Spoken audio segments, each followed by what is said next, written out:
Cuando vives en la frontera, la gente camina a través de ti, el viento te roba la voz, eres una burra, un buey, un chivo expiatorio, precursora de una nueva raza, mitad y mitad, tanto mujer como hombre, ninguno de los dos. Vivir en la frontera significa poner chile en el borscht, comer tortillas de maíz enteras, hablar mexicano en Texas con acento de Brooklyn, ser detenida por la policía de migraciones en los puestos de la frontera. Piensa en mí como Shiva, con un cuerpo de muchos brazos y piernas, con un pie en la tierra color café, otro en lo blanco, otro en la sociedad heterosexual, otro en el mundo gay, otro en el mundo de los hombres, de las mujeres, un brazo en la clase obrera, los mundos socialistas y ocultos. Gloria Anzaldúa.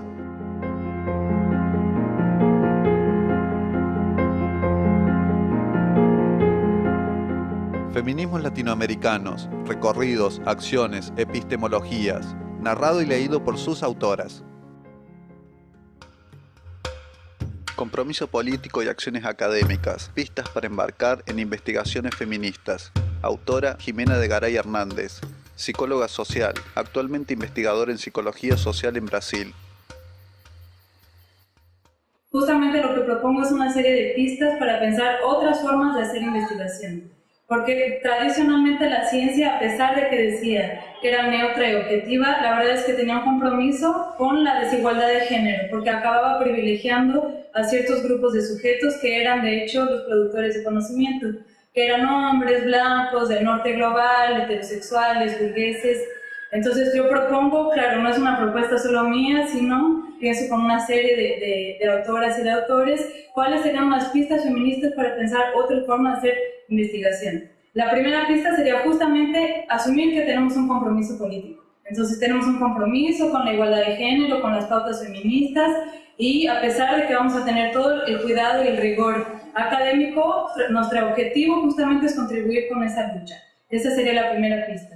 La segunda sería el tema. ¿Qué tema vamos a elegir como objeto de nuestra investigación? ¿Qué temas han estado ocultos? ¿Qué preguntas no se han hecho en esta forma tradicional de hacer ciencia? Esa sería la segunda. La tercera sería quién vamos a llamar como referencias. Generalmente también los clásicos acaban siendo también pertenecientes a ese grupo muy reducido de personas. Entonces siempre hacer el esfuerzo de decir que sobre este tema, qué mujeres han escrito, qué han dicho, qué personas de países del sur global, qué personas indígenas, qué personas negras, qué homosexuales o lesbianas. Esa sería una tercera pista. La cuarta sería quiénes van a ser nuestros sujetos o participantes de la investigación. Eso también es toda una discusión, si se puede, por ejemplo, hacer investigación feminista con hombres, si se puede un hombre hacer una investigación feminista. Lo importante es justamente, si tenemos en mente que el compromiso político es con la igualdad de género, el abordaje ya va a ser distinto. Y en ese abordaje siempre es muy importante pensar quiénes somos nosotras y nosotros en ese campo de investigación, qué relación tenemos con esas personas, ¿no? Entonces, eso cuenta género, claro, pero también raza, también origen, también orientación sexual. Entonces, si tenemos eso en mente y sabemos y asumimos que nuestra relación con las personas va a ser distinta y ponemos eso en papel también, eso será muy importante. La siguiente pista serían los métodos. ¿Qué métodos vamos a utilizar para llegar y producir ese conocimiento? Entonces hay que ser creativos, hay que ser flexibles, creativos y creativas, flexibles, hay que pensar qué otras disciplinas proponen métodos, pensar, por ejemplo, estamos trabajando con niñas y niños, cómo vamos a pensar esos procedimientos para producir conocimiento.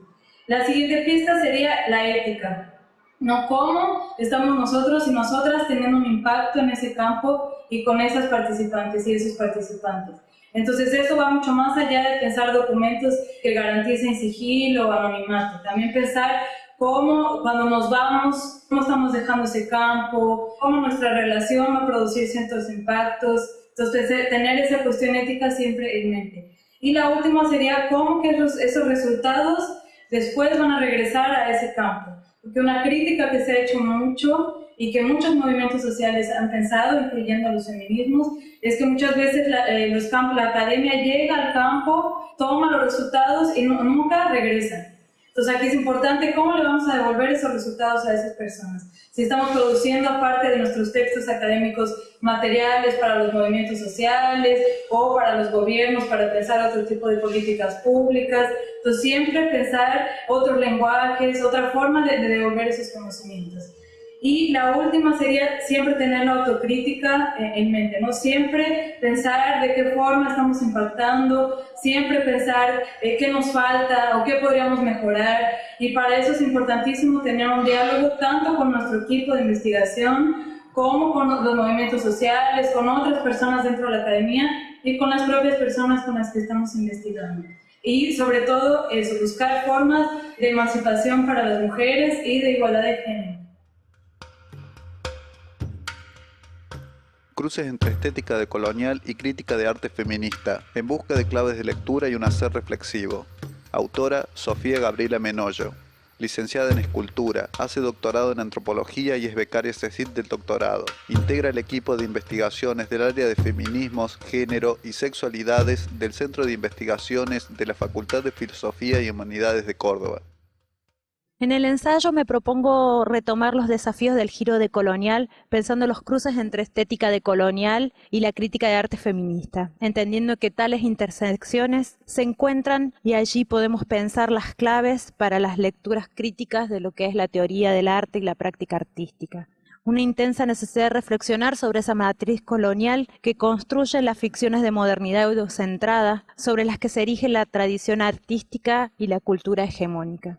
Ello en la imperiosa necesidad de pensar y de encontrarnos en el hacer, en el saber hacer de nuestras propias prácticas artísticas. En estas intersecciones surge finalmente una propuesta, que es la propuesta que quiero compartir, la propuesta de pensar la opción de una estética decolonial feminista, una propuesta que osadamente invito a que construyamos entre todos. Pensar la relación entre teoría estética decolonial y crítica de arte feminista nos obliga a pensar las marcas de la colonialidad en el mundo del arte, o más aún, en el mundo de lo sensible.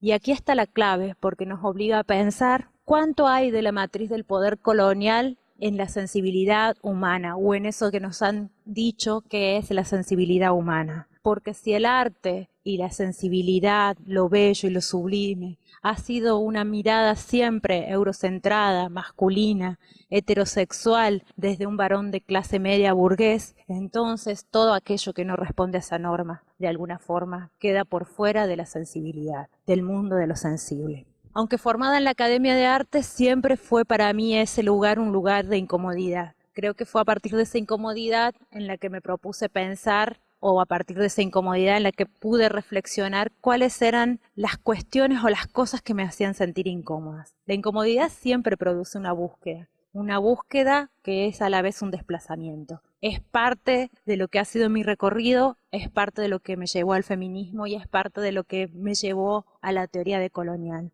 Pensar la teoría estética decolonial nos obliga a pensar las distancias entre el arte considerado con mayúscula, el arte de los grandes maestros y de los grandes pensadores y genios de la pintura, esos que aparecen en las grandes pinacotecas y en los museos de arte moderno, y pensar ese arte en relación al arte popular, a la artesanía. Cómo se construyen estas jerarquías, cómo se distribuye lo que corresponde al mundo del arte, al mundo de lo sublime, al mundo del genio creador y aquello que corresponde a nuestras prácticas cotidianas y nuestro hacer y que forma parte de nuestra cultura. Allí, no solamente la matriz de poder colonial que genera la distancia colonial y que genera esa matriz de desigualdad y jerarquización, con otros componentes que tienen que ver con la idea de un arte que es novedoso, un arte que siempre es actual, en contraposición de un arte que es rupestre, incivilizado, construyen estas jerarquías que de alguna forma se transforman las condiciones de alteridad para pensar aquello que es arte y aquello que no es arte.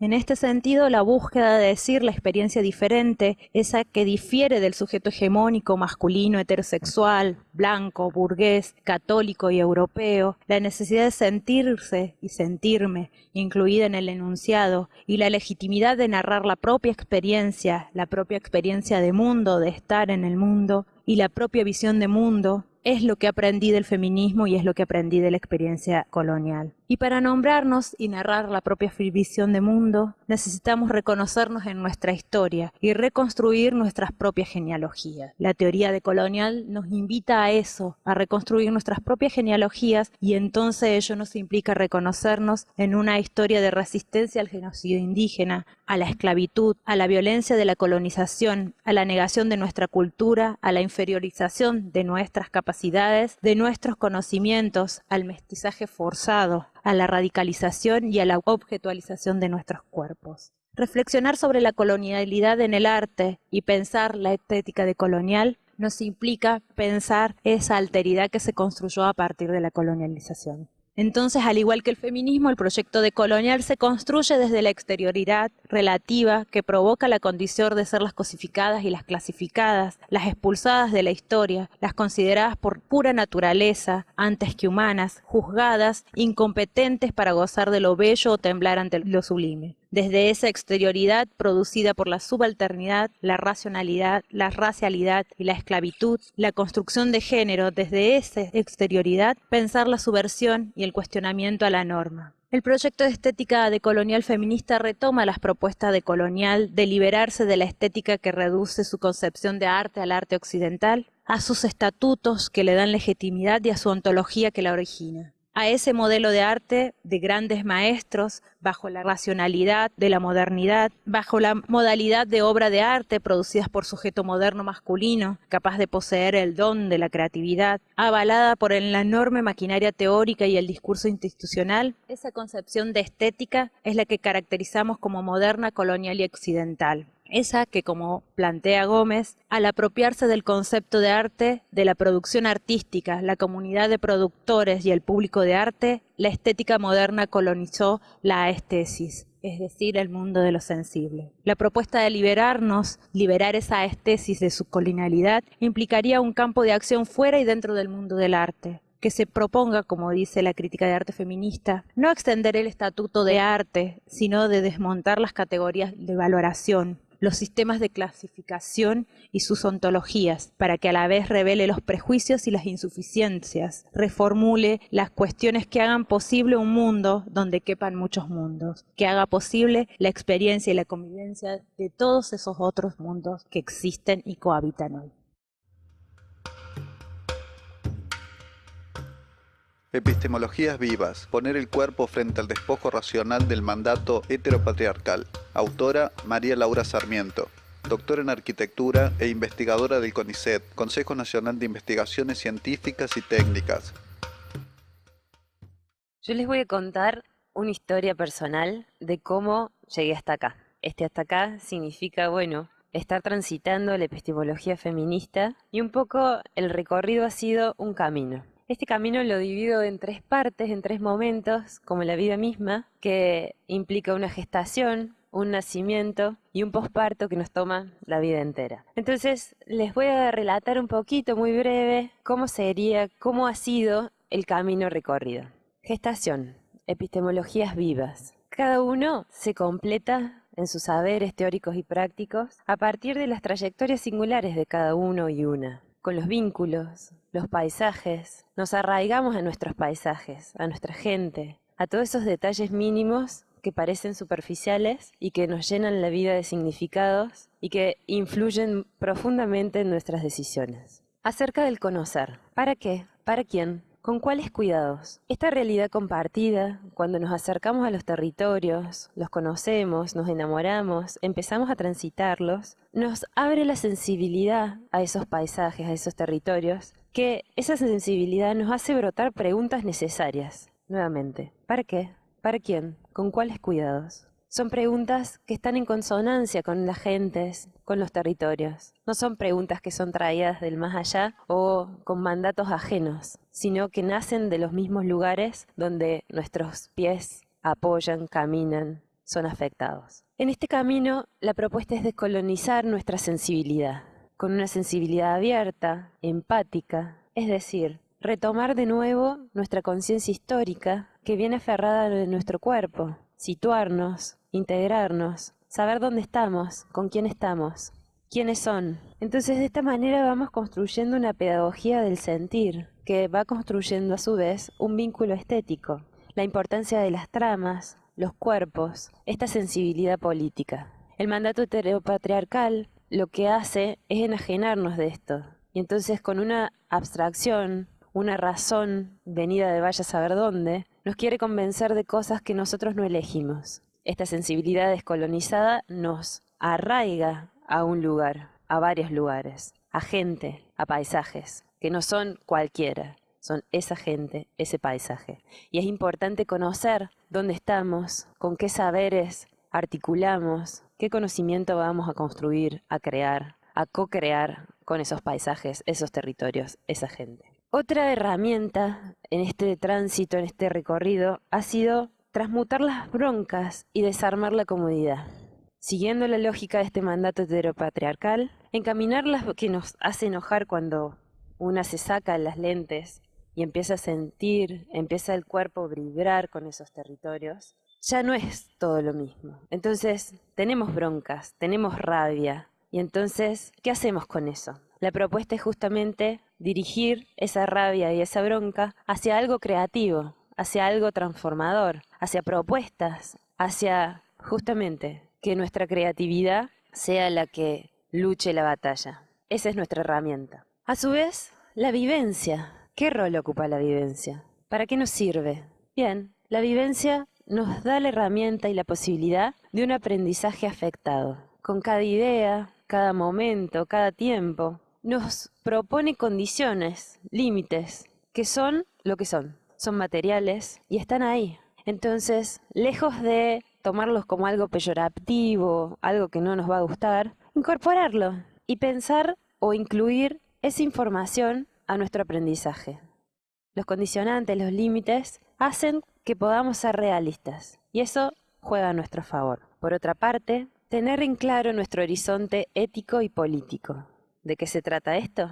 Bien, la propia vida como proyecto colectivo. No estamos solos ni solas, sino que nuestra vida está inserta, está plantada al modo de árbol, acá hay varios, con otros y otras, y los paisajes, y los territorios, y la gente, y la comunidad, y la historia, y un montón de pequeñas historias. Entonces, ¿quiénes somos? ¿De dónde venimos? ¿Hacia dónde vamos? ¿Qué esperamos? ¿Qué nos espera? Nuestro devenir, nuestra historia. Ese es el desafío, poder compartirnos en un proyecto común, colectivo. Otro punto importante es el reconocimiento.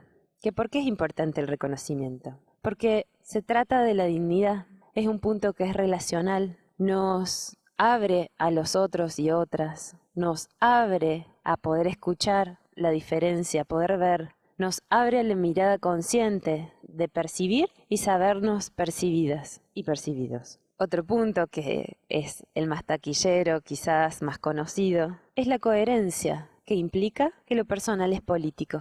Vivir con el cuerpo encendido, vital, consciente, hace que tengamos las vidas integradas, nos hace sensibles, y eso, lejos de ser nuevamente algo malo, es una inteligencia que hay que aprender a vivirla. Otro puntito es la gratitud, que es un sentido que muchas veces se deja por fuera, pero la gratitud implica el darse, la amistad. Sin gratitud no es posible la amistad. Y cuando caminamos los territorios, los paisajes, cuando estamos haciendo conocimiento, cuando estamos construyendo saberes con otros y otras, la amistad es necesaria. ¿Por qué? Porque nos da la posibilidad de una profundidad diferente. Y así encontramos la amistad política, estas alianzas que nos aumentan nuestra potencia. Entonces, esta condición de ser amigos, amigas, nos dispone con la posibilidad abierta, con el horizonte abierto, y está bueno aprovecharlo. Otra cosa que va bien de la mano con el desafío y un poco la transgresión, es la transgresión creativa, ética. ¿Cómo? Sí, crear algo distinto a lo establecido, no aceptar la norma como es, porque eso es lo que debe ser, sino buscar la alternativa posible que le luche a esa norma, que le luche a ese mandato, que le luche a ese establecido, y crear, actuar. Otra característica, otro desafío, es la mutancia. La mutancia es justamente la vitalidad, la posibilidad de cambiar, la flexibilidad. Esta flexibilidad, esta vitalidad nos contiene, nos anima, nos mezcla, nos hace imperfectas. Eso nos completa, crea puentes, crea lazos. la flexibilidad es algo que se construye a lo largo de toda la vida y está bueno ponerlo como punto de valor. Y por último, y no menos importantes quizás, son los acuerdos consensuados. A mí me gusta la palabra acuerdo porque viene del latín accordare. A es una cuestión de proximidad, el prefijo, y cor cordis, corazón. Entonces, unir corazones. Se necesitan los acuerdos para el hacer, para el actuar, para la acción, para la transformación. Esos acuerdos son las herramientas para los conflictos, porque lejos de anularlos o invisibilizarlos, tenemos que habitar los conflictos y generar acuerdos. Y así, a partir de estas reflexiones sensibles que nos dan pertinencia al espacio y a nuestro tiempo que habitamos, nuestra época, nos potencia, nos da el poder de hacer, nos da el poder de crear, nos hace poderosas. Y entonces, ¿qué podemos? ¿Qué podemos con nosotras? ¿Qué podemos con otros y otras? ¿Qué podemos con nuestro horizonte? ¿Qué podemos? Pregúntense ustedes. Y entonces, desde este pequeño camino recorrido en tiempo y espacio, el qué podemos lo he encontrado en poner el cuerpo. Nuevamente, poner el cuerpo frente al mandato racional heteropatriarcal. ¿Por qué? Porque esa es la ubicuidad, la pertinencia y la vitalidad que hace que despertemos, que estemos integradas, que seamos completas e incompletas. Y entonces así vino el nacimiento, el brote feminista. ¿Cómo? Con una declaración de principios. ¿Cuáles los propios? ¿En qué consisten? Bueno, que atraviesan y se mezclan de un modo cercano y vincular a las realidades en que vivo. Soy una sujeta mezclada, afectada, que construye vínculos con los territorios, las gentes, conmigo misma. Y así, el posparto es una invitación. Es la invitación a la transversalidad femenina de poder hacernos un glosario de qué cosas cambiaríamos, qué cosas nos molestan, qué palabras hacen sentido y necesitan ser transformados. Bien, el glosario de transversalidad feminista es una invitación a recuperar las claves profanadas para armar, crear, reconstruir, imaginar territorios vitales. Y con esto termino. Recuperar nuestra libertad de ser, de hacer, de conocer, de saber, de contagiarnos saberes, contagiarnos paisajes, contagiarnos vínculos, formas, maneras de hacer. Y así, la propuesta es practicar la libertad, con el arte de hacerse las preguntas necesarias, desde el cuerpo, desde el sentir, sensibilidad descolonizada, estando ahí, en el presente, mirando el pasado, mirando el futuro, sin desconocernos, incluyendo. Desobturar lo dicho, lo aprendido, lo enquistado, lanzarnos a un camino de vínculos, de paisajes que nos animen a la libertad.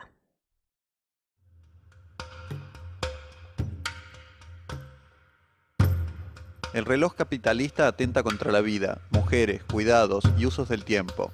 Autora Gabriela Bart-Wigdor. Doctora en Estudios de Género, investigadora en el marco del CONICET, Consejo Nacional de Investigaciones Científicas y Técnicas, y es docente en la Facultad de Sociales de Córdoba. Bueno, los estudios de género y el movimiento feminista en general, pero principalmente el feminismo latinoamericano, se viene haciendo una serie de preguntas acerca de diferentes problemáticas que afectan a las mujeres y a los sujetos feminizados en general. En el capitalismo que llamamos heteropatriarcal, y llamamos heteropatriarcal con ese apellido porque ese es un sistema capitalista que se sostiene sobre ciertas condiciones o elementos, entre los cuales la familia mononuclear, la heteronormatividad son una de ellas, y eso implica que la sociedad toma como pilar las familias constituidas por mujer, varón e hijos, así como la heterosexualidad se vuelve un mandato, mujer que desea varón, varón que desea mujer. ¿Y por qué el sistema necesita de estos elementos y de estos condicionamientos, así como del mandato de maternidad? Porque es la base de funcionamiento del sistema capitalista. Es decir, el sistema capitalista como orden económico, no solamente en términos sociales y culturales, no puede sostenerse si no es a través de la reproducción de la fuerza de trabajo por parte de las mujeres así como las tareas del cuidado que realizan las sujetas feminizadas en general. Hablo de travestis, transgénero y todas las sexualidades disidentes. Sin ese trabajo que el capitalismo llama tareas realizadas por amor, por empatía, por un supuesto instinto maternal o de cuidado que tendríamos las mujeres, en realidad tienen que ver con estos mandatos de género que hacen que las tareas del cuidado, como por ejemplo la atención de los adultos y adultas mayores, el cuidado de los hijos, el hecho de tener que realizar todas las tareas domésticas en la casa, lo que llamamos reposición de la fuerza de trabajo, lo realizan las mujeres y no los varones. Para arrojar una cifra, para que tengan una apropiación de lo que es a nivel latinoamericano y particularmente en Argentina, por cada 30 mujeres, solo un hombre baña o realiza alguna tarea doméstica en el hogar. Por cada 15 mujeres, solo un hombre hace los deberes con sus hijos o sus hijas. Las mujeres dedican, que además en esto de que hablamos las doble o triple jornadas laborales, esta medición está realizada con mujeres que trabajan también en el mundo asalariado. De esas mujeres, de cada una de ellas realizan 6 horas diarias en el cuidado de sus hijos e hijas y solo los hombres 3 horas. El trabajo doméstico lo realizan el 86.7% de las mujeres en Argentina. Es decir, que estamos hablando de desigualdades, realmente brechas enormes entre hombres y mujeres en lo que tiene que ver con estas supuestas tareas del amor o tareas del cuidado. Como dice Kate Millett, mientras las mujeres cuidábamos, los hombres hacían la guerra y ocupaban la política. Por eso es que ella dice que el amor de alguna manera se ha transformado en el opio de las mujeres, porque no nos permite ver que todas estas tareas diarias que realizamos son trabajo y debe ser trabajo asalariado y rentado por parte del Estado, para que las mujeres dispongamos de mayor tiempo. Hay que pensar que el tiempo también es un recurso y un bien que el sistema capitalista se apropia, ¿no es cierto? Se nos expropia a las mujeres del tiempo de ocio, de recreación, del tiempo del descanso, que particularmente ese tiempo es el principal para poder pensar, reflexionar y poder pensar sobre una misma. Y detrás de esto, como señalan los feminismos decoloniales y latinoamericanos, está la filosofía occidental y eurocéntrica, ¿no? Que nos enseña todo el tiempo a estar pensando en el futuro, a proyectarnos hacia adelante, en esta famosa o célebre frase que todas reproducimos de ya va a haber tiempo para eso, estoy trabajando en condiciones de explotación porque más adelante voy a hacer tal cosa, ¿no? La vida siempre empieza después. Entonces lo que vienen a plantear los feminismos campesinos, indígenas, latinoamericanos, es que el tiempo es hoy. Es ahora, es lo que estás viviendo en este momento. Por lo tanto, dejar de proyectarse y tratar de vivir bien, vivir mejor, hoy en día. Y ese discurso también es un discurso anticapitalista, porque es pensar que vivir bien o vivir mejor no tiene que ver con adquirir mayores bienes, consumir más, adquirir más títulos, esa carrera constante que nos obliga el capitalismo, donde todo el tiempo estamos haciendo más, pero todo el tiempo somos más pobres de tiempo, más pobres de afecto, más pobres de tiempo de recreación, de juego. Entonces el buen vivir tiene que ver con eso, con poder pensarnos como parte de la naturaleza, ¿no? Como parte del paisaje, como una especie más de los animales. Es salir de estas ideas racionalistas de que el ser humana es solo razón y es solo producción, para pensar que la vida está compuesta de otros elementos y que si no empezamos a integrarlos, básicamente la vamos a destruir, como es lo que venimos haciendo en este orden, que es ecocida, que es especista, que es epistemicida y que se mantiene en base a la explotación de nosotras, de nuestro trabajo no pago. Para cerrar, quería dejarles una frase, en realidad es un fragmento de una disertación de Pepe Mujica, ex militante Tupamaru del Uruguay y expresidente del Uruguay, que en una disertación para los jóvenes y pensando en el buen vivir, plantea como pensamiento futuro lo siguiente: la vida se te escapa, minuto a minuto, y no puedes ir al supermercado a comprar la vida. Entonces, lucha por vivirla, por darle contenido a la vida. Si tuviste un sueño y peleaste por una esperanza e intentaste transmitirle a las nuevas generaciones ese sueño, tal vez quede un pequeño aliento rodando en las colinas o en los mares. La esperanza humana que se va realizando en las nuevas generaciones. Nada vale más que la vida. Luchen por la felicidad que no se compra en el supermercado. La felicidad es darle contenido a la vida y no dejar que te la roben. Pero no hay recetas. Está en la conciencia de cada uno y una de nosotros y nosotras cómo poder vivir bien esa vida. Y está también en lo colectivo. Por eso, uno de los pilares de la socioeconomía feminista es pelear por tener más tiempo. Y tener tiempo implica redistribuir las tareas del cuidado, las tareas que realizamos a diario en triples o dobles jornadas y darnos cuenta que el amor pasa por otro lado y no por entregar nuestra fuerza de trabajo, nuestra energía día a día sin reconocimiento y sin remuneración. La lucha entonces es por la redistribución y por el reconocimiento.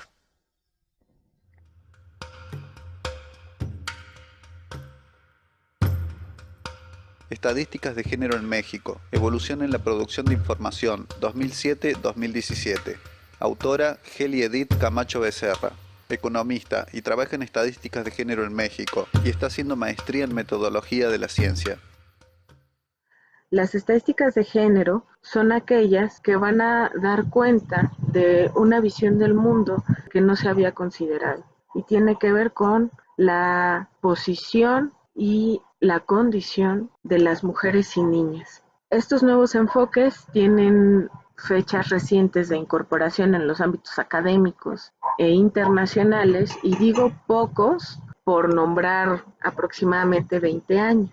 El desarrollo de estos nuevos enfoques tienen que ver efectivamente con los movimientos feministas y por otro lado tienen que ver con la disponibilidad de recursos financieros que los gobiernos han destinado a las oficinas de estadística para el ejercicio de desarrollar productos que tienen que ver con estadísticas de género. Y bueno, en este sentido, lo que muestro en esta investigación es cómo a partir de la creación del Grupo de Trabajo de Estadísticas de Género de la Conferencia Estadística de las Américas de la CEPAL, que va a ser una instancia que va a jugar un papel determinante en el desarrollo de estas nuevas visiones estadísticas en América Latina. Algunos países retoman, en el caso de México, y van a empezar a desarrollar productos que son como publicaciones, algunos bases de datos, algunos indicadores que tienen que ver con la perspectiva de género. Y la perspectiva de género hasta cierto punto limitada en términos técnicos, derivado de la posición que juegan las mujeres dentro de los espacios estadísticos. Y en este sentido, me gustaría compartirles el interés que surge porque a las feministas también nos interesa analizar y hacer críticas respecto de las metodologías cuantitativas y de los procesos estadísticos. Es por ello que en este texto van a encontrar de inicio lo que está sucediendo en el ámbito político del país, cómo están generándose ciertas sinergias institucionales y por otro lado, cómo se están desarrollando estas producciones. Para mí es importante comentarles que no es lo mismo hacer estadísticas de género que aperturar fuentes de información por sexo. Es decir, no es lo mismo tener una encuesta de uso del tiempo que dentro de todo su proceso de elaboración tiene la perspectiva de género a decir, ya tenemos datos de hombres y mujeres. ¿Okay? Son cosas totalmente distintas. Aperturar por sexo no es lo mismo que elaborar estadísticas. Y bueno, un poco la intención de este texto es mostrar cuál ha sido el recorrido de este tema a partir de las implicaciones que tiene que en el Plan Nacional de Desarrollo 2013-2018 se haya instalado como eje transversal la perspectiva de género, en donde de alguna manera se ven obligadas las instituciones a aperturar la información por sexo y a desarrollar información estadística con perspectiva. Es importante destacar que estas puntualizaciones respecto de las estadísticas de género tienen la misma edad que tienen los movimientos feministas en América Latina. A partir de los años 70, organismos internacionales habían apuntado a la necesidad de contar con información desagregada por sexo. ¿Por qué? Porque lo que no se cuenta no existe. Y si nosotros no contamos con la información de lo que sucede con las mujeres indígenas, con las mujeres migrantes, con las mujeres afrodescendientes, con los grupos LGBTI, con las masculinidades, estamos invisibilizando una parte de la sociedad y no solo invisibilizándolo a nivel social, sino a nivel de las políticas públicas. Porque, como ustedes saben, la información cuantitativa sirve en muchos de los casos para crear políticas y programas sociales. Y si no contamos con información que nos dé cuenta de lo que está pasando con estos grupos de población, pues dejamos fuera a una buena parte de la sociedad. Y en este sentido, la visión que plantean algunas feministas es una visión bastante interesante de las estadísticas de género. Cristina Carrasco lo señala. así. Cuando se elaboran las estadísticas de género, se elaboran bajo un modelo teórico. Y lo que buscan en este momento las estadísticas de género, efectivamente, es posicionar dentro de esos espacios no solo técnicamente condiciones para las mujeres, sino políticamente y científicamente el tránsito de las mujeres dentro de esos espacios. Es por eso que desde México me parece un ejercicio importante analizar cómo ha sido este desarrollo y de alguna manera poder compartirles qué tantas limitantes puede tener este proceso.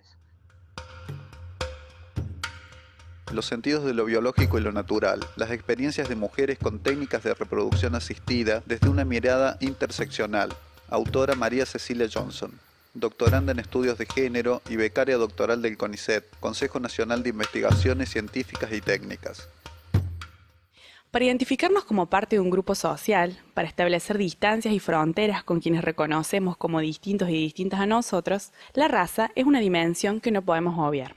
Pero al mismo tiempo, la raza es una diferencia a la que le damos un valor. Ser identificada como negra, indígena o blanca no es valorado de igual manera en América Latina. Por eso decimos que aquello a lo que le llamamos raza no es más que una manera de nombrar estas diferencias que hablan de la desigualdad basada en nuestros orígenes coloniales. Todo esto no es ajeno a las familias, y cuando una mujer o una pareja tienen dificultades para lograr un embarazo y recurren a la reproducción asistida y a la donación de gametas, de óvulos o de esperma, se encuentran con grandes dilemas porque justamente ese niño o niña podría no parecerse a sus padres, y la diferencia asusta. Si nos proponemos entender qué sucede desde el punto de vista de las personas usuarias de las tecnologías, lo que encontramos es que la experiencia con reproducción asistida no es igual para todas. Desde algunos recorridos, el uso de las tecnologías les ha permitido a las mujeres construir otros sentidos de familia, que rompen con el ideal de familia entendido como la familia heterosexual y bioconectada, como puede ser el caso de las mujeres lesbianas o las mujeres que deciden maternar sin una pareja. Pero a la vez, podemos ver que estas ideas también se reproducen en aquellas personas para quienes sí constituye un conflicto alejarse de este ideal de familia heterosexual que está fuertemente basado en la conexión biológica. Pero si analizamos también lo que sucede con las clínicas de fertilidad, lo que podemos ver es que muchas veces desde estos espacios se reproducen estos ideales normativos de familia vinculados a la conexión biológica y a la heteronormatividad, es decir, a la heterosexualidad como norma. Y allí nos encontramos con que desde las clínicas se suponen que las personas que acceden a estos tratamientos desean que sus hijos se parezcan a ellos. Es por eso que les ofrecen la posibilidad de utilizar donantes que sean lo más parecidos a los progenitores, a los futuros progenitores, con el fin, de alguna manera, poder conservar este ideal heteronormativo o simular o parecerse en mayor medida a las familias biológicamente conectadas. Por último, este entramado de lo que analizamos en relación a las experiencias de las personas, de las familias y los sentidos que le dan desde las clínicas de fertilidad, tampoco se pueden desconectar de un sistema mayor que es desigual y que reproduce las desigualdades a través de la racialización de nuestros cuerpos, que es un sistema neoliberal y colonial, que aún se encuentra presente en estos espacios y que a veces nos sorprenden, como son los espacios familiares y los vínculos más cercanos que construimos. Bailando por un dueño, cuerpos, objetos, mercancías. Autora Paola Bonavita, doctora en Estudios Sociales de América Latina, investigadora del CONICET y del área de género, feminismos y sexualidades del Centro de Investigaciones de la Facultad de Filosofía y Humanidades de Córdoba. Históricamente se han reproducido y naturalizado estereotipos y prejuicios que refuerzan las desigualdades e inequidades de género. El hombre fuerte y poderoso y la mujer sumisa y complaciente son algunos de los ejemplos de tantos micromachismos. Estos micromachismos se sostienen en base a imaginarios sociales que circulan y que sostienen al patriarcado y determinan modos de ser y de hacer que son desiguales y opresivos. Los medios masivos de comunicación son el cuarto poder y ejercen enorme influencia en la sociedad. Se constituyen como una poderosa forma de producción y reproducción de la cultura a través de las representaciones sociales que insistentemente presentan. Algunas de esas representaciones son las relacionadas con el género, las relaciones de poder y la violencia hacia las mujeres y las niñas. Los medios son formadores de ideología, intercambian mercancías y crean visiones del mundo. Imponen gustos, preferencias, estereotipos y prejuicios. nos dicen qué está bien y qué está mal, y es por eso que actúan como superestructuras ideológicas. Para analizar los sexismos en la televisión argentina, tomé el Bailando por un Sueño, que es un reality show conducido por Marcelo Tinelli y que se presenta a las 21 horas, que es el horario prime time de la televisión argentina, y tomé la edición 2016. Lo que me pregunté fue qué cuerpos se presentan como válidos en este programa, qué cuerpos son televisables, ¿se observan micromachismos y violencias de género mediáticas? En los medios de comunicación, los cuerpos de las mujeres se convierten en mercancías patriarcales, en objetos destinados a la satisfacción del deseo de sus consumidores. La mujer objeto beneficia al medio capitalista y a la industria mediática. Es un cuerpo que responde al patriarcado y a sus opresiones. Aún así, se hace culto a estas mujeres, se las convierte en diosas y se transmite un mensaje de éxito que se materializa en sus curvas. De esta manera se vende una doble mercancía. Por un lado, el cuerpo de esta mujer objeto, y por el otro, el deseo de tener ese físico. Y para cumplir ese deseo se ponen en marcha múltiples industrias que viven de la estética, cosméticas, productos light, perfumes, vestidos, cirugías, tinturas, toda una industria sostenida en base a la creencia de que se debe cumplir un único estereotipo de belleza, determinado por los dos aliados, el patriarcado y el mercado. Algunos de los datos obtenidos del análisis del Bailando por un Sueño. En 2016 participaron 16 mujeres, 14 varones y una transexual. Si bien podríamos pensar que al incluir una trans se está fomentando la equidad, no es así. La transexual es convocada desde el humor y se apela a su picardía. En tono de burla se la vistió de novia y se hizo una performance con su novio en la que recreaban una boda, reforzando uno de los estereotipos más grandes del patriarcado, la de la mujer que aspira a ser esposa. Como vemos, no basta con incluir transexuales o travestis, sino que depende de la manera en que se las incluye. En cuanto al origen, en 2016 Bailando incluyó varias nacionalidades occidentalizadas, argentinos, españoles, uruguayos, italianos, venezolanos y estadounidenses. No se incluyeron aborígenes, ni árabes o islámicos, ni personas provenientes de países limítrofes, aquellos países que la Argentina discrimina o excluye. Lo mismo sucede con un participante de raza negra que formó la parte de la edición 2016. Es estadounidense, es boxeador y es occidentalizado. Entonces, se acepta la diferencia racial, pero solo si está legitimada por un origen extranjero y particularmente norteamericano. En relación a la edad, el 35% de los famosos participantes son menores de 30 años. Los mayores de 50 eran el 22% y todos eran varones. Los cuerpos de las mujeres que tienen derecho a visibilizarse deben responder al mandato patriarcal de la eterna juventud. Los cuerpos válidos, además, son cuerpos heterosexuales que venden deseos heteronormados. Bailando por un Sueño reproduce el machismo, la misoginia, el clasismo, racismo y el androcentrismo. El hombre se presenta como el dueño de ese objeto que es el cuerpo femenino y refuerza el mandato de que las mujeres deben complacer con sumisión el deseo de su macho.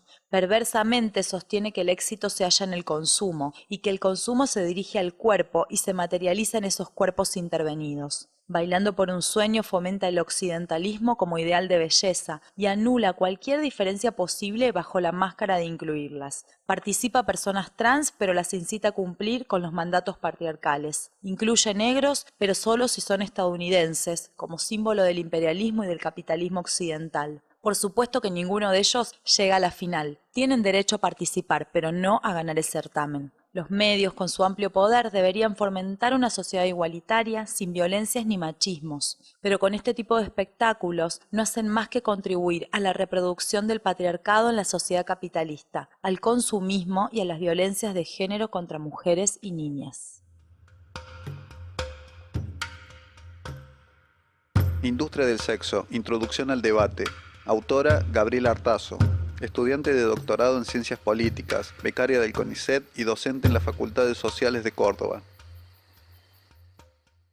Soy parte del Telar Feminista, que es un equipo de investigación que tiene por objeto poder abordar distintas temáticas, y en este caso a mí me toca hablar de industria del sexo, que podemos decir que son un conjunto de prácticas que están referidas a legitimar, reificar en el mundo simbólico social el dominio patriarcal. Entre esas prácticas yo ubico la prostitución, la pornografía y la maternidad subrogada. Haciendo foco en lo que es la práctica de la prostitución, me interesa abordar un debate que se da entre dos corrientes históricas dentro del feminismo, autodenominadas propiamente cada una como abolicionistas y regulacionistas. Estas dos corrientes no llegaron al movimiento feminista sin hacer ruido, sino que generaron rupturas, tensiones, y hasta el día de hoy es un tema que divide aguas hacia el interior de la maroma de mujeres que nos autodenominamos feministas. Si uno plantea la prostitución como un trabajo sexual o como parte del sexo comercial, se encuadraría dentro de lo que es el regulacionismo. Y si uno piensa que el trabajo sexual no es trabajo sexual, sino que es prostitución y es parte de un sistema de esclavitud y de dominio patriarcal, se encuadraría dentro del abolicionismo. Básicamente a mí lo que me interesa, más allá de las disquisiciones que haya entre estas dos corrientes, es poder oponer una crítica desde el feminismo decolonial latinoamericano, que básicamente lo que intenta es situar, digamos, a esta discusión dentro del patrón de poder colonial, que es una manera de entender a las sociedades latinoamericanas como parte de un colonialismo, y a partir de ahí ver qué pasa con la industria del sexo. Es un debate sumamente complejo, rico, pero lo que me interesaría dejar como a modo de conclusión desde esta particular óptica, que es el enfoque decolonial, es poder pensar qué es lo que legitimamos desde Latinoamérica a partir de regular el trabajo sexual, o qué es lo que no legitimamos a partir de querer abolir al sistema de prostitución o el sistema prostibulario, como bien lo llaman. Espero haber podido hacer una buena introducción al tema. Es un tema que es frondoso en literatura. Invito a que puedan interiorizarse y hacer parte del debate. Mujeres protestantes y la construcción de otredad en Argentina, tensiones y ambivalencias. Autora Melissa Sánchez. Licenciada en Trabajo Social y doctoranda en Estudios de Género. Trabaja en atención a mujeres en situación de violencia. Este trabajo busca deshomogeneizar categorías que parecen universales y absolutas, y por lo tanto identificar algunas tensiones y ambivalencias que se dan en las delimitaciones y configuraciones de otredades. Pensar estas categorías implica situarlas territorial y temporalmente. Este capítulo se focaliza a fines del siglo XIX y principios del XX, en tiempos de consolidación del Estado-Nación, donde se discute la construcción de una identidad colectiva que universalice a los argentinos. Sí, los argentinos. El Estado moderno, desde su constitución de 1853, hace referencia a una nación moderna y civilizada, poniendo su mirada en un modelo eurocentrado, capitalista y de ciudadanía masculina, que intenta definir una identidad colectiva a partir de la exclusión de determinados otros no civilizados. Estos no civilizados eran los no blancos, las comunidades indígenas, afrodescendientes y también las mujeres que permanecían en un lugar infantilizado y de dependencia. Para poder pertenecer y ser reconocidos como parte de la nación, se esperaba que incorporaran determinadas normas sociales, modos de constituir el universo familiar, formas de producción, sujetos de producción y consumo. Estas normas sociales eran y son necesarias para el funcionamiento del sistema de la economía del capitalismo liberal. En este marco se generan discusiones sobre proyectos educativos con diferentes posturas en relación a la universalidad de la educación. Con este proyecto no solo se despliega un aparato de gestión educativa masiva en todas las provincias, sino que Sarmiento elaboró un plan de formación de maestras normales con maestras estadounidenses. Ahora sí, una primera categoría a problematizar es la del cristianismo, ya que es una religión institucionalizada de carácter imperialista, colonializadora y colonial, con fuerte injerencia en las políticas públicas desde los inicios de la nación. Sin embargo, al interior del cristianismo hay una diversidad de comunidades que plantean otros postulados. Entre ellos, la Iglesia protestante tiene una presencia de manera institucional en Argentina desde el siglo XX. Y muchos de ellos han participado en la vida pública y política, ensanchando las listas de liberales que se organizaban en contra de las corrientes de los reyes españoles. El protestantismo en Argentina, entonces, se encontraría en una doble tensión o ambivalencia. Por un lado, el protestantismo emerge en el siglo XVII como una forma contestataria ante la Iglesia católico-romana propiciando nuevas configuraciones teológicas, ideológicas y también políticas con el poder de Roma. Por otro lado, mantiene un carácter hegemónico por encuadrarse dentro de la cosmovisión cristiana de carácter occidental, colonial y finalmente capitalista. Esto último se da por consecuencia de las disputas geopolíticas que ya se daban en Europa.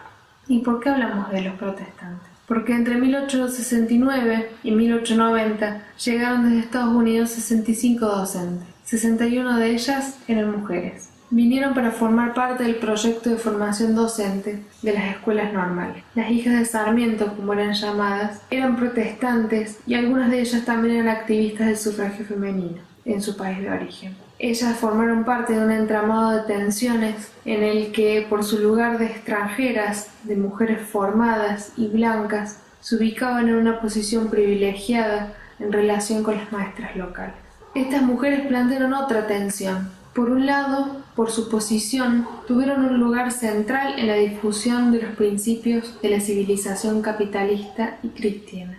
Los contenidos de la Ley 1420 de la educación común contenía valores morales, de higiene, de sexualidad, hasta distinciones sexistas para varones, promoviendo habilidades vinculadas a la vida laboral y a las milicias, y para las mujeres contenidos que promovían los trabajos de sostenimiento de la vida familiar y los labores domésticos. Por otro lado, y al mismo tiempo, su participación en la esfera pública las posicionaba como trabajadoras y con posibilidades de leer y nombrar su mundo por sí mismas, en una sociedad donde las mujeres no tenían participación. El protagonismo de estas mujeres tuvo un carácter fundante en la construcción y en la delimitación de una forma de ser mujeres en la esfera pública.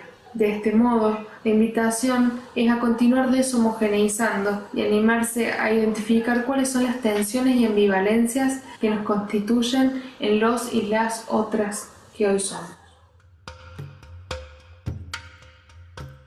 Mujeres campesinas y saberes populares. Reconstrucción femenina de la tradición en el proyecto documental Campo Hablado. Autora Luisa Fernanda Muñoz Rodríguez, socióloga proveniente de la Universidad Nacional de Colombia y maestranda en Comunicación y Cultura por el Centro de Estudios Avanzados de la Universidad Nacional de Córdoba. Trabaja actualmente en la Universidad Manuela Beltrán de Colombia. Lee Paola Bonavita. Nicolás Rincón Guille, documentalista colombiano, realizó 3 películas documentales sobre el campo en Colombia. 3 historias que reflejan la resistencia de las mujeres campesinas en medio del conflicto armado en el país. Este proyecto documental tiene el nombre de Campo Hablado y es una radiografía de la condición del despojo de los territorios en el país a causa del conflicto armado en Colombia. El problema del despojo y del desplazamiento en Colombia es y ha sido una problemática vinculada al proceso de tenencia de las tierras. Colombia ocupa el primer lugar con la cifra más alta de personas víctimas de desplazamiento forzado en el ámbito mundial, con más de 7 millones de personas y más de 6 millones de hectáreas de tierra que han sido despojadas de las comunidades campesinas, afro e indígenas según datos del Centro Nacional de Memoria Histórica. De estas cifras, más de 3 millones de personas en condición de desplazamiento son mujeres y a su vez pertenecen a las comunidades de subsistencia que lideran los movimientos por la liberación de la tierra y la protección del medio ambiente en el país. Campo Hablado es una etnografía visual del conflicto armado en el campo colombiano. Este proyecto documental vincula en forma de alteridad las voces de las mujeres campesinas a partir de sus historias de vida y sus propias narrativas testimoniales. Evidencia los diferentes relatos identitarios frente a sus territorios y desde los saberes tradicionales. Visibiliza las prácticas de crueldad y disciplinamiento que las comunidades han tenido que sobrellevar durante este eterno periodo de guerra. El primer documental de esta trilogía se llama En lo escondido y fue realizado en 2007. Narra la historia de Carmen Muñoz, una campesina colombiana, madre y abuela que desde los 13 años fue víctima de varios tipos de violencia. Describe los acontecimientos de su vida partiendo del relato mágico y tradicional vinculado a la brujería. Carmen no se ubica en el lugar de víctima. Es una mujer campesina que ha vivido al interior de las dinámicas del campo colombiano y su historia es, al mismo tiempo, la historia de muchas campesinas que a partir de sus tradiciones se vinculan con su pasado para seguir adelante. Según palabras del director, en el campo colombiano la noche oscura está poblada de seres de todo tipo. Cuando nada se ve, todo se escucha. Las visitas de las brujas, los ruidos de la bestia y los golpes en la puerta. En el segundo documental, realizado en 2010 y denominado Los Abrazos del Río, podemos acercarnos al universo mitológico de la existencia del guardián de los ríos. Se da inicio a este relato a través de la figura del Moán, que hace parte del folclore y mundo mágico colombiano. El Moán es un ser mitológico protector de los ríos. Los pescadores le llevan tabaco y aguardiente como ofrenda para que el Moán les ayude en la pesca. A partir de este universo mágico, en esta pieza documental se realiza el acercamiento al territorio, con el panorama del río Magdalena, que paulatinamente se articula con el relato de la guerra y la muerte a causa de los grupos paramilitares en la región. El tercer y último documental, denominado Noche Herida y realizado en 2015, comienza con una plegaria a las ánimas benditas. Ánima mía, ánima de paz y de guerra, ánima de mar y de tierra, que todo lo que tengo ausente o perdido se me entregue o se me aparezca. Noche Herida es la narrativa testimonial de Blanca, mujer campesina que fue desplazada en 2003 por la guerra en Antioquía y que llega con sus 3 nietos a las zonas periféricas de Bogotá a continuar con su vida. Su resistencia a partir del cuidado y la protección de sus nietos, que ahora en la ciudad tratan de mantener la vida que tenían en el campo. Blanca se apega a las oraciones, a sus rezos íntimos, a las ánimas benditas del purgatorio. La narrativa nos lleva a la situación de despojo que vivió hacia el 2003 y llevada por las dinámicas de la violencia a los límites de la ciudad. A través de este territorio y recorrido etnográfico es posible que retomemos la profunda preocupación frente a la recolonización de los territorios, con lo cual se gesta lo que se denomina la guerra contra la vida. Y desde ese lugar, el cuerpo de las mujeres, igualmente territorializado y colonizado, es dispuesto como artefacto de guerra, es disciplinado, así como los modos de vida de las comunidades. De igual forma, visibiliza los marcos de resistencia gestados por las mujeres en las comunidades, a partir de los saberes situados, las narrativas testimoniales y desde los saberes populares que han construido las formas de ser y de estar en el territorio. Estas mujeres semilla, narradoras de su realidad, a partir de diversos universos, que además vinculan lo mágico y las prácticas y saberes ancestrales, permiten adicionalmente entrever la importancia de vincular a la comunidad como principio incluyente que cuida la vida y que desde allí se gesta la construcción identitaria, desde la complementariedad. Hermanos y hermanas viven y construyen el tejido comunitario conectado con el arraigo de su territorio. Esta construcción de comunidades genera la reivindicación de la memoria colectiva, de las narrativas de lo que somos en el campo de lo simbólico, volviendo al pasado identitario para actualizarlo, como lo expresaba la socióloga Silvia Rivera Cusicanqui. Las comunidades gestan y reproducen sus saberes tradicionales como una forma de regresar en espiral hacia el pasado para proyectarse en el futuro, que se conjuga con las contradicciones del presente y en esa medida posibilita la construcción de sus territorios identitarios. Campo Hablado permite ver en su recorrido las luchas identitarias y de reconocimiento de las comunidades como canal de resistencia a las estructuras de violencia que recaen sobre ellas, a partir de la narración biográfica y testimonial de sus historias, donde el universo de lo mágico y del saber tradicional construye al mismo tiempo el terreno de resguardo de sus antepasados y la posibilidad de fortalecer las rutas de conexión constante con sus memorias colectivas. Permite pensar en Colombia desde los saberes situados, genera un íntimo acercamiento a la historia de vida de millones de mujeres que sufren y que han sufrido las secuelas de la guerra interna en este país. Sus voces se propagan en la defensa de la vida y los territorios, en la recuperación de los saberes como forma de resistencia. Evidentemente, Nicolás Rincón Guille nos ha permitido observar cómo el campo nos habla a través de las mujeres campesinas y de las comunidades campesinas.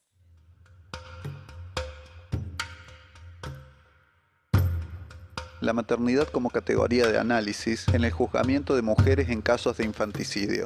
Autora María Eugenia Gastiayoro, doctora en Derecho y Ciencias Sociales y becaria postdoctoral del CONICET, Consejo Nacional de Investigaciones Científicas y Técnicas. En mi artículo lo que yo me propongo analizar es la maternidad como una categoría de juzgamiento en casos de filicidio, específicamente infanticidio, que es una figura que ya está abolida del Código Penal y hoy se caracteriza como lo que es un homicidio calificado por el vínculo.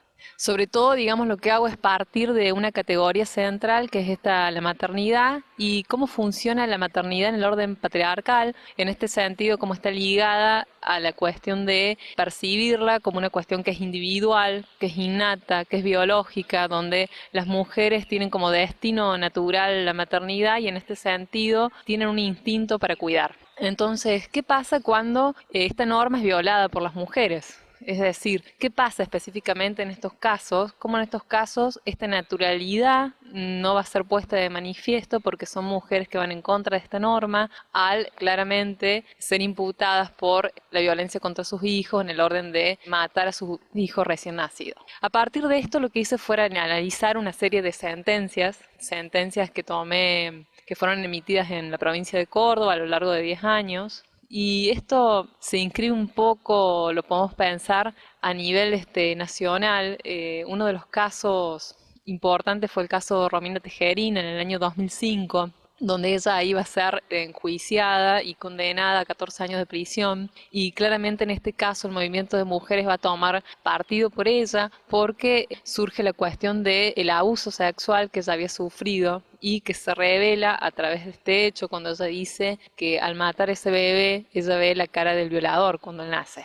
Acá entonces esto nos trae cómo se empiezan a entrecursar estos casos y cómo desde el movimiento de mujeres lo que se revela también es la cuestión de apuesta a pensar primero sobre la figura del infanticidio. ¿Por qué? Porque si hubiera sido juzgado por infanticidio la pena era tras 3 años. Entonces, cuando va a ser abolida esta norma pasa a ser un homicidio a cadena perpetua. Y también acá entra la cuestión del aborto, digamos, si ella hubiera podido abortar, hubiera sido distinto su destino. Otra cuestión, hay otros casos que también en Córdoba van a tomar trascendencia pública, hasta el caso actualmente el año pasado se juzgó a Dayana Gorosito, en el año 2006 fue el caso de Eli Díaz, donde también se enmarcan en casos de abuso sexual y en el caso de Dayana, un caso de violencia machista. Son casos que vuelven a poner en cuestión para poder pensar el sistema jurídico, cómo lo podemos pensar en conexión con la justicia y con el orden de género y poder abordar estos casos de una perspectiva feminista que permite de alguna manera poner otras dimensiones para ver cómo se va construyendo la sentencia con un sentido y en ese sentido qué pasa cuando ese sentido está ligado a pensar imaginarios sobre estas mujeres que se vienen a interpelar desde un lugar de la buena madre, la buena esposa y cuestiones que hacen a la reproducción de un orden que es desigual y que también está anclado en cuestiones de género, de raza, de clase, que de alguna manera van a impactar en el orden de las decisiones. Por eso creo importante poder pensar, cuestionar primero este imaginario de la maternidad, por un lado, y por otro lado, dar cuenta de cómo se inscriben estas decisiones en una justicia que termina siendo una mirada patriarcal y machista sobre la construcción de estos órdenes, y como tal, digamos, la perspectiva feminista puede aportar una serie de herramientas, un clivaje de género, van a decir algunos, que permite de alguna manera salir de esta postura de la victimización, pero también de posturas puramente punitivistas.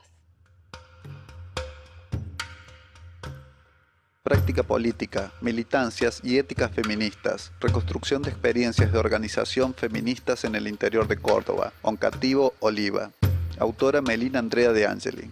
Profesora de Historia e investigadora del área de Feminismos, Género y Sexualidades del Centro de Investigaciones de la Facultad de Filosofía y Humanidades de la UNC, Universidad Nacional de Córdoba. Bueno, en este capítulo del audiolibro vamos a hablar de las prácticas feministas del interior cordobés a los fines de indagar e identificar cuáles son las características, las notas características que asume esta práctica feminista y el modo en que ello nos permite también hablar de una determinada ética feminista. En principio podemos decir que cualquier intento de definir o caracterizar el feminismo corre el riesgo de ser inacabado, sea digamos por lo complejo, lo multifacético, lo plural del movimiento. Pero sí podemos sintetizar el feminismo como producción de pensamiento crítico y también como militancia y acción política. En este sentido, entonces, reconstruir estas prácticas feministas, estas prácticas de organización feministas, nos permite indagar precisamente en esto, en cuáles son los sentidos sobre los que se construye precisamente la praxis política del feminismo y si ello nos permite identificar o no la existencia de una ética feminista. Las organizaciones sobre las que trabajamos son No al abuso de la localidad de Uncativo y Oliva contra la violencia de género de la ciudad de Oliva. Ambas son del interior provincial. Podemos decir que en los discursos de las militantes entrevistadas y en la práctica de militancia feminista hay una base ética que denuncia el sistema de opresiones, de jerarquías y de desigualdades imperante entre los seres humanos. A su vez, se denuncian el silenciamiento de todas las experiencias que no son lo masculino. Entonces, la necesidad de disputar el espacio público, de instalar en el debate público la cuestión de género y de reivindicar la legitimidad y la veracidad de los hechos denunciados, por ejemplo, en los casos de abuso o en los casos de maltrato, es uno de los objetivos que señalan las militantes feministas como primordiales de sus organizaciones. Por otra parte, también encontramos que el feminismo aparece no solo como una perspectiva crítica que permite analizar la sociedad e identificar los mecanismos de opresión que en ella imperan y también incita la acción política y promueve la acción política, sino que en el discurso de estas militantes feministas entrevistadas encontramos que no se admite la posibilidad de ser indiferente frente a este sistema de opresiones. Las feministas muchas plantean que si vos no sos feminista, sos entonces funcional al sistema de jerarquías y desigualdades de la sociedad actual. En relación a la dimensión ética, retomamos los planteos de Marcela Lagarde, quien sostiene que la sororidad es una de las claves del feminismo actual. Y en ese sentido, esta dimensión está muy presente en los discursos de las militantes entrevistadas, esta idea de sororidad que remite a la hermandad entre mujeres, a tejer vínculos y redes entre mujeres, para así desandar los restos misóginos que nos conducen a enfrentamientos entre nosotras, tiene una fuerte presencia en los discursos de las militantes que entrevistamos como estrategia de acción política y como dimensión ética de la acción. Es un imperativo de la propia acción que encuentra además su base en la empatía. La empatía aparece como presupuesto de la sororidad y de la solidaridad con las propias congéneres, a la vez que permite entonces establecer redes que unen e incluyen la diversidad. En ese sentido, a partir de esta diversidad, también las militantes plantean la necesidad de repensar constantemente al sujeto del feminismo para así incluir la más amplia diversidad de formas de habitar el género y la diversidad de experiencias que constituyen, digamos, lo que es la otredad, la alteridad de lo masculino. Entonces, básicamente, digamos, la sororidad es la clave sobre la que se construye esta dimensión ética de la acción política feminista, según el discurso de las feministas que han sido entrevistadas, hacia un camino que tienda a la inclusión, a la justicia social y a la equidad. Resistencia feminista desde las memorias. Autora Belén Nocioni, licenciada en Comunicación. Lee Gabriela Bart-Wigdor. Las memorias feministas constituyen una forma de resistencia política específica y modifican la posibilidad de lo narrable. A las mujeres, como a otras existencias subalternas, se les ha negado la capacidad para producir sus propios relatos. Esto constituye uno de los mecanismos centrales de la dominación. Cada nueva generación de feministas se ha visto obligada a documentar lo más elemental exposición de la opresión de las mujeres una vez más. En la configuración de Latinoamérica, en su configuración histórica, patriarcal, racista, colonialista y capitalista, hay procesos de selección y exclusión de lo que se considera narrable e historizable. Las mujeres no forman parte de estos relatos. ¿Por qué? Porque la historia narra a partir de una supuesta homogeneidad de totalidad y desaparecen las marcas de producción de la historia y de los cuerpos. Lo terrible de esa historia, que insiste en desconocer la diversidad y que piensa y narra a un sujeto abstracto, un sujeto universal, que se pretende universal, sin marcas de clase, ni de procesos de racialización, ni de diferencias sexuales, es el que se naturaliza a un universo masculino blanco, de clase media y heterosexual. En el todos, las marcas desaparecen, las diferencias se invisibilizan y las exclusiones se silencian. no se habla de nosotras. Los cuerpos oprimidos son resultado de procesos de jerarquización que confieren siempre a las mujeres el lugar del derrotado, quitándoles sus voces y la posibilidad de reconocerse positivamente de sus saberes. Por eso, construir memorias feministas posibilita un espacio de libertad frente a los saberes impuestos. Hacer memoria es un ejercicio a contrapelo, una práctica reveladora, que corre el centro como elemento explicativo y le da valor a las subjetividades que transitan fronteras y que han sido puestas en los márgenes del mundo, como siempre señala el feminismo decolonial.